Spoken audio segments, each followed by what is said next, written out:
Ayan po. Hello po. Happy Mother's Day po sa lahat ng mga mommies.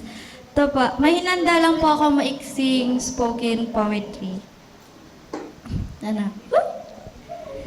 Si Mama. Hindi siya artista, pero siya ang bida sa buhay ko. Tulog na, pero alerto pa rin kung may sakit ka. Walang day off, walang reklamo, pero laging may handang yakap kapag mundo mo'y kumuho. Pwedeng mahina na ang katawan, pero ang puso, palaban. Pwedeng pagod na, pero pag tinanong mo kung okay lang siya, okay lang ako na, ang palaging sagot niya. Pero alam kong hindi. Alam kong marami siyang tinitiis para sa amin, para sa kinabukasan namin.